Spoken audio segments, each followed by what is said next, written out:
ध्येयः सदा सवित्रमण्डलमध्यवर्ती नारायणः सरसिजान् सन्निविष्टः केयूरान् मकरः कुण्डलवान् किरीटी हारी हिरण्मय वपुर्धृत शंख चक्र। तंत्र सार में भगवान सूर्य पर की स्तुति की गई है और स्तुति के द्वारा भगवान शिव से प्रार्थना की जा रही है कि मेरे जीवन को प्रकाशित करो, मेरे जीवन को आरोग्यता प्रदान करो, मेरे जीवन को दिशा प्रदान करो। देखो, भारत में प्राचीन काल से ही भगवान सूर्य की आराधना होती आ रही है। आज हम ज्योतिष के द्वारा सूर्य से बनने वाले प्रमुख योगों पर चर्चा करेंगे। मैं कुछ पंक्तियां मैंने सूर्य पर लिखी हैं, आप लोग उसको ध्यान से सुनिएगा। संसार को प्रकाशित करने वाले, वेदों के आधार स्तंभ, जगत नियंता, परमात्मा स्वरूप, जगत की आत्मा, काल नियामक, प्रत्यक्ष देवता, प्रत्यक्ष देवता, नारायण स्वरूप, निरंतर गति करते हुए ऋतु चक्र का नियमन करने वाले, कश्यप, अदिति के पुत्र, आदित्य के चिंतन में रहने वाले, मयासुर को सर्वप्रथम काल ज्ञान देने वाले परम पिता परमात्मा भगवान सूर्य को मैं प्रणाम करता हूं। भगवान सूर्य के विषय में लिखने का सामर्थ्य, पढ़ने का सामर्थ्य, बोलने का सामर्थ्य मुझ में नहीं है, फिर भी यत किंचित कुछ प्रयास कर रहा हूं। जगत नियंता, जगत के आधार, संसार के आधार स्वरूप, समय के नियामक भगवान आदित्य हैं। और नाड़ी ज्योतिष में सूर्य की विशेष, सूर्य के आधार पर किसका किसका विचार किया जाता है। नाड़ी ज्योतिष में सूर्य को आंखों का कारक माना गया है। नाड़ी ज्योतिष में सूर्य को आत्मा का कारक माना गया है। नाड़ी ज्योतिष में सूर्य को संतान का कारक माना गया है। सूर्य आपकी, आपके शुक्राणुओं का कारक माना गया है। सूर्य ही आपका पिता है, सूर्य ही आपका बेटा है, सूर्य ही आपका आत्मबल है, सूर्य ही आपका यश है, सूर्य ही आपका मान सम्मान है, सूर्य ही आपके जीवन का प्रकाश है। कहते हैं, जो नासदीय सूक्त है वेदों में, कहते हैं कि एक बार भयानक अंधकार था और उस अंधकार के बीच में, भयानक अंधकार था, एक प्रकाश उत्पन्न हुआ। वो आत्म प्रकाश धीरे धीरे सूर्य के रूप में परिवर्तित हो गया। तो सूर्य की उत्पत्ति कहते हैं कि जब ना वायु थी, न तेज था, कुछ भी नहीं था, घोर अंधकार था, उस समय एक अचानक प्रकाश जागृत हुआ, हिरणमयी प्रकाश जागृत हुआ। उसी प्रकाश से सूर्य की रचना हुई।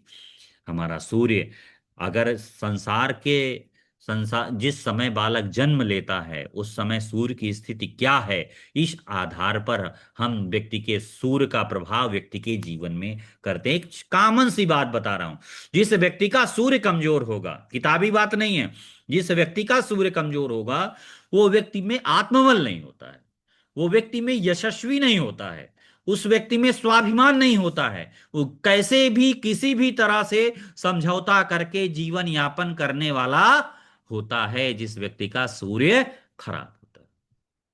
जिस व्यक्ति का सूर्य बलवान होता है वो तेजस्वी होता है, वो बिल्कुल मणि की तरह दैदीप्यमान होता है। उसमें आत्मबल, आत्म तेज, स्वाभिमान झलकता रहता है। सूर्य हमारे सौर मंडल का राजा है और सूर्य के को ही सभी ग्रह सूर्य को ही, सूर्य के ही चक्कर लगाते हैं अपनी अपनी कक्षाओं में। हाँ, अब आगे बात करते हैं सूर्य के कारक तत्व। सूर्य पिता है, ज्येष्ठ पुत्र है, राष्ट्रपति है, सरकारी अधिकारी है, राजनेता है, चमक है। सूर्य व्यक्ति की जीवनी शक्ति का कारक भी सूर्य ही होता है। सोचिए, सूर्य दाहिनी आंख का कारक है।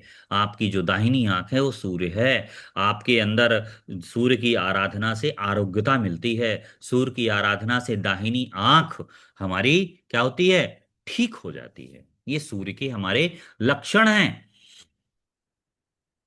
अब आगे देखें, भगवान सूर्य के संदर्भ में सूर्य से जुड़े व्यवसाय क्या होते हैं। सूर्य आपकी खिड़की है, दाहिनी तरफ की जो खिड़की है वो भी आपका सूर्य ही होती है। सार्वजनिक जीवन, राजनैतिक जीवन, उच्च बड़े पद, औषधि की दुकान, राजमहल की नौकरी, प्रधानमंत्री, मुख्यमंत्री, राष्ट्रपति, इ- दीपक, ईश्वर की भक्ति, उत्कृष्ट स्वभाव के लोग, ये सब सूर्य के अंतर्गत ही आते हैं। ये सब सूर्य के अंतर्गत ही आते हैं। अच्छा, अब आगे चलते हैं कि सूर्य से उत्पन्न होने वाले रोग। सूर्य हमारे नेत्रों का कारक है, सूर्य हमारे हड्डियों का कारक है, सूर्य हमारे अंदर शुक्राणुओं का कारक है, सूर्य चर्म रोग का भी कारक है।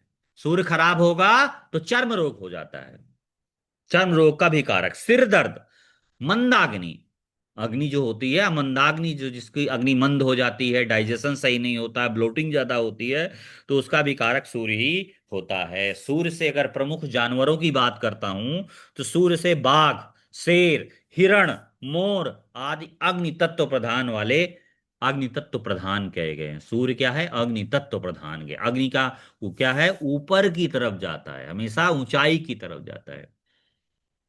उगता हुआ सूरज ब्रह्मा के समान होता है, अस्त हुआ सूरज विष्णु के समान होता है, और मध्यकाल का सूरज किसके समान होता है?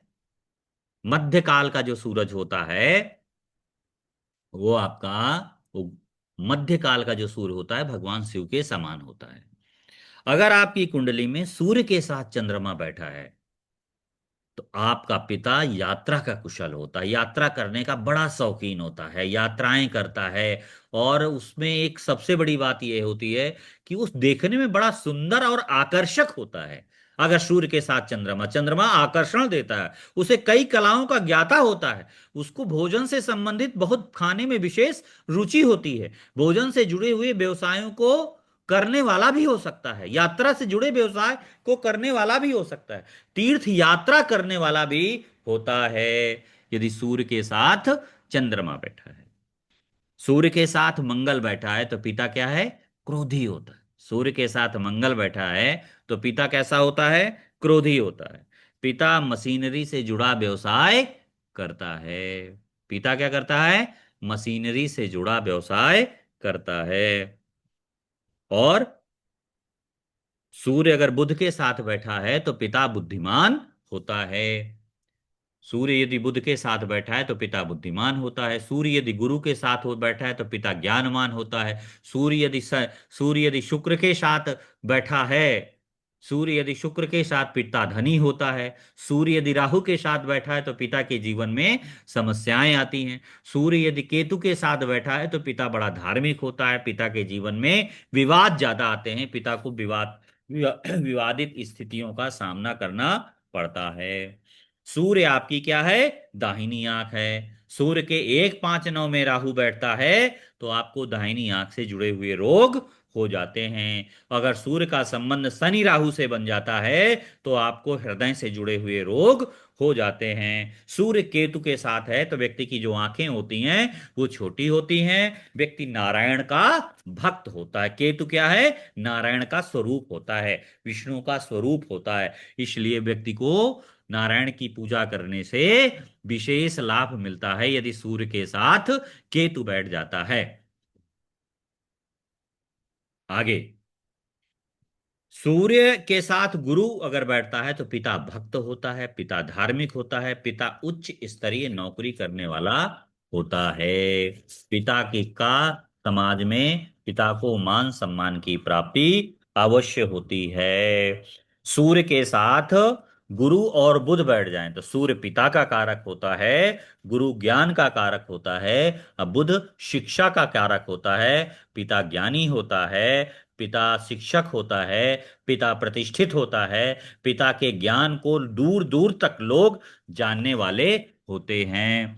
मित्रों, यदि सूर्य शनि राहु के साथ बैठता है तो पिता के जीवन में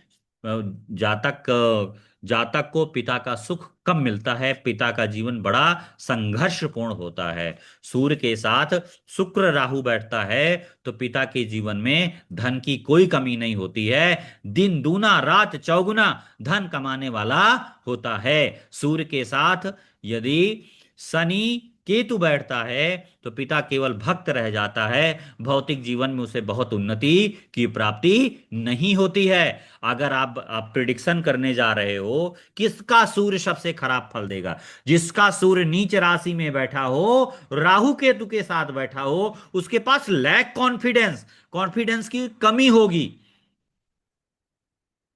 कॉन्फिडेंस की कमी होगी, बीमार रहेगा, हड्डियों का रोगी रहेगा, हड्डियों में कैल्शियम की कमी हो जाएगी, शरीर से परेशान रहेगा, रुग्ण रहेगा, अगर सूर्य के साथ केतु बैठ जाता है। नीच के सूर्य के साथ राहु केतु बैठ जाए, अगर सूर्य के साथ शनि बैठा है और राहु बैठा है, तो जातक को सबसे ज्यादा पेट से जुड़ी बीमारियां होती हैं। पेट पहले बड़ा हो जाता है, उसके बाद फेफड़े के, फिर फिर हृदय रोग हो जाते हैं। ज्यादा कहते हैं ना, पेट ज्यादा निकल आया, फैटी लीवर हो गया। लीवर फैटी में भी सूर्य का बहुत बड़ा रोल हमने देखा है। उन्हीं लोगों का लीवर फैटी होता है जिन लोगों का सूर्य राहु या केतु से पीड़ित होता है। फैटी लीवर के अलग सिम्टम्स हैं, लेकिन ज्यादातर सूर्य के साथ शनि बैठा हो, गुरु के साथ शनि बैठा हो, तो जातक का जो लीवर होता है वो फैटी हो जाता है। और इस परिस्थिति में उसको एमली क्योर टैबलेट आती है, जैसे कुटकी का सेवन कर सकता है। कुटकी एक हर्ब है, मकोय अर्क एक हर्ब है, मकोय अर्क का सेवन कर सकता है, कासनी अर्क का सेवन कर सकता है, इस तरह की Li52DS का सेवन कर सकता है। खान पान को सुरक्षित रख सकता, संयमित करते हुए रात्रि का खाना कम कर सकता है, तो धीरे धीरे इस परिस्थिति में उसके जीवन को दिशा मिल जाएगी। अगर आपका सूर्य से संबंधित फलादेश करते समय सूर्य की दशा सबसे ज्यादा कब खराब जाएगी, जब सूर्य को शनि राहु या सूर्य को शनि केतु देख रहे हो, तो सूर्य की महादशा सबसे खराब जाएगी।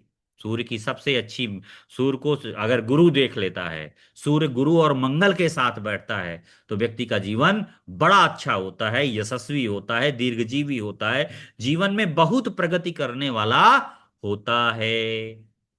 मैं समझ रहा हूंगा कि आप लोगों को क्लियर हो गया होगा, है ना।